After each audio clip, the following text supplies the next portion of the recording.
Hello. Okay, we have got two words of the day today. One is sin and the other is win. And here's how it goes. I know that every one of you don't want to be a sinner. I bet that every one of you would love to be a winner. It's really not an easy task, eliminating sin. And consequences sometimes make it hard for us to win. I think that maybe our Lord inspired us to partake in sports and cards and games where winning is at stake. It makes us try much harder. Our efforts must get better. And when the competition's tough, we must be a go-getter. Children should partake in sports. They only have to choose one that fits their talents. They learn to win and lose. And there are lots of sports and where there's no number one or last. Everyone participates and really has a blast. But sin is something different. It's not so cut and dry. I think it comes so easy that we don't have to try. Is that the devil tempting us, persuading us to sin? Is he the one who's planting thoughts and tempting us within? The answer is reject him and make him go away, especially if it feels like he's around you every day. The best way to accomplish that is to let the Lord step in. He'll stay with you. He'll be your light and keep away the sin. Remember, say your prayers each day and talk to him with ease. And if you can't accomplish it, get down on your knees. You never are alone. He's always right there, never late. When you arrive in heaven, he'll meet you at the gate. Okay. This is kind of it's rewind and fast forward. It has to do with DVRs and time machines. Do you have a DVR? I do, and I must say, I record my favorite shows and watch them every day. But if I get distracted, I just put my show on hold. Then I can turn the oven off or grab some clothes to fold. And when you watch those shows, it has a feature that you'll find when you can't go fast forward, that you can go fast forward, or you can press rewind. And when you watch that show that you've recorded, here's a trick. You can just fast forward through commercials very quick. I use it for my grandkids. I find things to record, a show to entertain them because sometimes they get bored. I wish I could rewind my life. The first thing I would do, I'd take a trip down memory lane to 1952. That was the year I married, the second week in May. It's written in my memory, a very special day. The next year that I'd rewind to is 1995. So I could see my mom and dad while they were still alive. And then, of course, the years that all my children came along, I remember praying hard that nothing would go wrong. But then I'd go back farther to 1492. I'd love to see Columbus sail the ocean blue. Or maybe I'd go back in time to 1881. And meet with Albert Einstein. He'd be a lot of fun. I'd go way back to Israel. If it was in my reach, I might run into Jesus and I could hear him preach. I wish we all had DVRs somewhere in our brain. We could witness history, but we might go insane. Oh well, guess I'll stay here and put up with my woes, but I can make a promise. I'll keep recording all my shows. And there's a hint for you too. Go to the dollar store and get a blank book and start going through your life. Write down, like from your birth, your mom and dad, some information on them. And what year you got married and just write that all down, because when you're gone, your kids will love it. They will love it. And it's kind of like a life diary, a whole life. You know, a diary is kind of something that you do a little bit. Okay, next poem. What do we need? Think about it very hard. What is it that we need? Number one, we have to have some food, you will concede. And none of us could live up on the moon. We couldn't thrive. We all must have our oxygen to keep us all alive. So breathing's a necessity. We cannot live without it. What else is mandatory? Come on, let's think about it. Do you need a car? They didn't 90 years ago. People just walked everywhere. My grandpa told me so. Do we need a bathroom? Of course we have our pride, even though my grandpa said they had to go outside. How about refrigerators? Where would you put our food? Grandpa said they had an icebox. That was very crude. There was not a telephone. How would the kids survive? How would they communicate with everyone alive?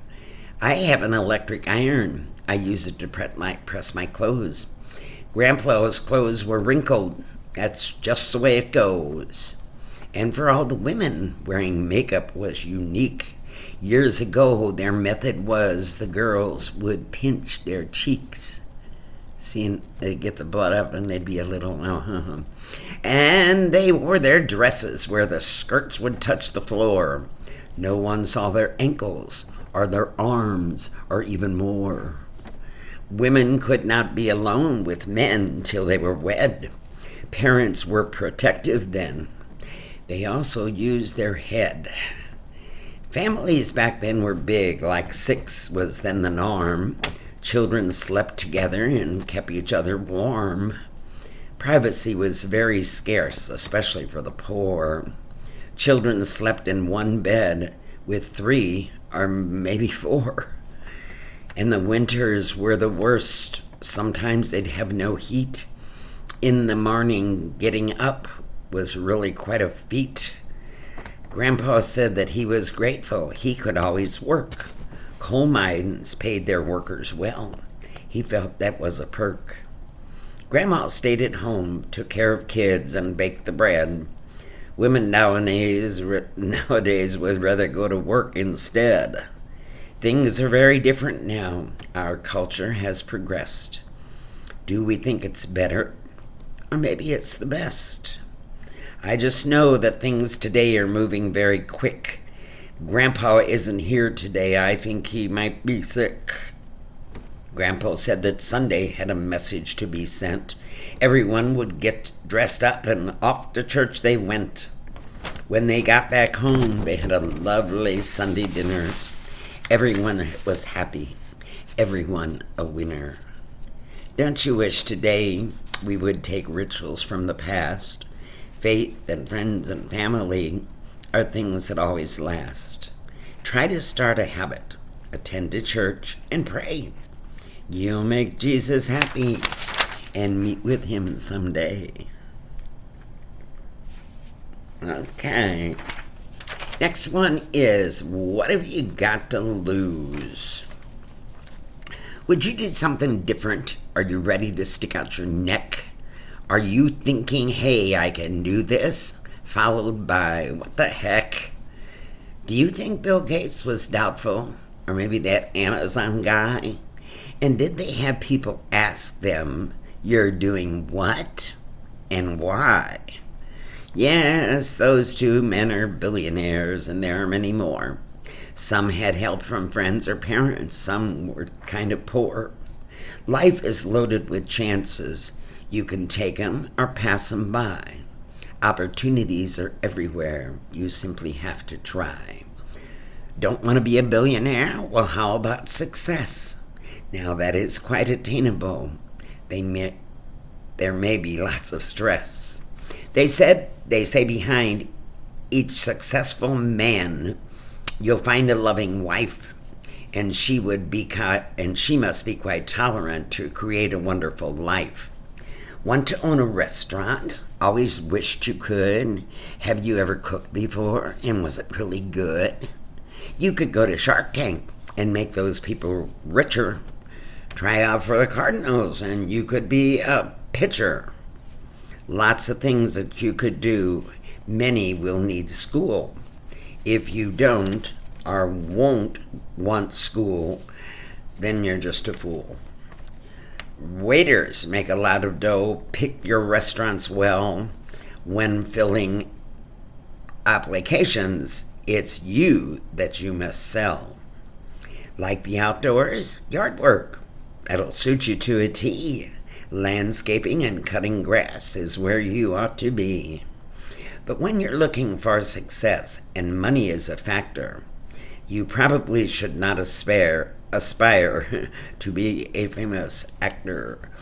Ooh, the possibilities are kind of scant. Have you got some muscles? They're needed everywhere. Find a job that you can do, like working at a fair. But if you're looking for a job, you must at first deserve it. Then when you start working, the trick is to preserve it. Life's a bowl of cherries, but before you eat them, happiness depends on people, also how you treat them. Being kind and generous should always be your aim. Then you'll find that others will treat you just the same. That's most of the time. Okay, this one says, what are you afraid of? We're going to start off today, let's go back several years, to when you were a kid and were devoid of fears. Although your life was simple then, you had a lot of rules. You didn't break them often because your parents were no fools. A lot of rules you had back then were for your own protection. They told you only cross the street when at an intersection. And never play with matches, or you might start a fire. And if you're in a cornfield, watch out for that barbed wire. That can give you some scars. You see, your parents set the rules because they were afraid. They didn't want you hurt, or worse, for that they always prayed. And when you started driving, the rules got even worse. Don't go too fast. Stay close to home. And don't drive in reverse. So now that you are older, can you put your fears aside? Of course you can't get stupid. Relax and enjoy the ride. Have you a list of things that make you frightened or afraid? Do you like roller coasters or watch others in the shade? And would you ever bungee jump from maybe 60 feet? No thanks. Or climb Mount Everest just because you think it's kind of neat. But those fears are all physical. There are some mental too. Do you avoid a lot of things because they just aren't you? I wonder, have you ever thought of going back to school? Take an easy course so you won't look like a fool. Would you try out for Jeopardy? I bet you've watched the show. Are you afraid you lose because your answers were too slow? Fear breeds insecurities. Don't let it capture you. Boldness is the answer. Go ahead and follow through. And you should try to make your life more passionate and bigger. You only have one life to live, so live with vim and vigor. Yes. This is a little short poem. It's very good for grandkids for almost any circumstance. And the name of the poem is Pride. They say that pride's a sin, and maybe that is true. But irregardless, we must say we're very proud of you. We cannot take the credit, although we wish we could. The credit goes to you. You've turned yourself out good. You're caring and you're kind, you're helpful and so giving. And through your life, these qualities create a life worth living. Each life has rhyme and reason included in our birth. So do your best at everything and spread around your worth. And that can be a poem from one person. It's I, or I just did it for two people. Okay. What do we do on a rainy day? It's raining outside, foggy and cold. Good day to stay indoors. Nothing on the calendar. Think I'll clean the floors. I'll vacuum and mop and work like a dog, but then I'll take a break. I might even do something crazy, like maybe bake a cake. Or maybe I'll sit back and veg. Haven't done that for a while. But maybe I'll do some wash instead. It's in a great big pile. Here's what I really ought to do is write my friend a letter.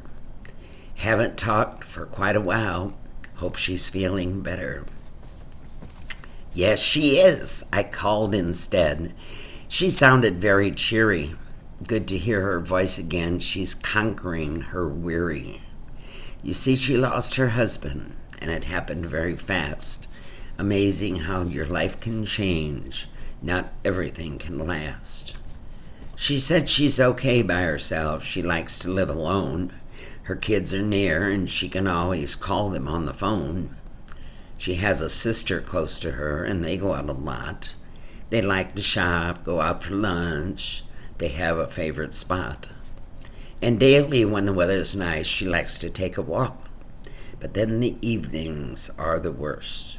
She misses all the talk. And life has lost its purpose. The loneliness is rough. Just sitting all alone at night is really kind of tough. She knows she's not the only one. So many people suffer. The widows and the widowers have got it so much rougher. But she won't let self-pity take a hold and drag her down. She'll put a little smile on to take away the frown. And she knows that someday she and he will meet again. For now she's coping, and she knows she can't let sorrow win. Heaven will be wonderful, no worry, work, or pain. I think they'll both be singing. Happy days are here again. Again. Sometimes it's again. Okay, this one says, oh, you can't please everybody. Some people are born critics. They have to find the flaws. And they can find them everywhere. And that is just because they're looking for perfection. But little do they know, they're never going to find it, but they can't let it go. And they love finding faults. You see, they haven't any. The faults are with the other guys, and they find very many. If someone has a problem that they would like to share, the critics just don't listen, you see. They just don't care. It seems no matter what one does, the critics find it wrong. They can't see in the positive. Their negative is strong. There's no such thing as perfect, at least not here on earth. That doesn't mean you shouldn't try. Just give it all you're worth. And don't let them offend you. They'll try with all their might. Just brush them off and never let them drag you in a fight. Well, I do not appreciate the critics that I know. The next time when they meet, I'm going to be a big no-show. And that's the way to avoid it. And there's my telephone. Wonder who that is. Okay, I'm doing this anyway. Name of this is a new experiment. This is an experiment. I'm trying something new. I love writing poetry, and maybe so do you. There are several rules. The first, your poem must be clean. Please don't write a raunchy one, and you know what I mean. Your poem can be clever, silly, goofy if you like. Or you can write a poem about the time you took a hike. Or maybe you can write about the first date that you had. Don't mention who or when or where. Just was it good or bad? Love is good to write about, but please do not get stupid. No one wants to hear about that legendary Cupid. You can write a poem about the day you met your spouse, or about the day you went out looking for a house. All you have to do is look around to get inspired. Why not write a poem about that yard man that you hired? Possibilities are endless, but in case you fail, you will never suffer and you'll never go to jail. So write a poem and give it to someone who's really nice. Then ask them how they like it, but don't ask for advice. Because a poem is personal and poets know it's true. What you reveal in poetry is absolutely you. Okay, let's see what we're at here.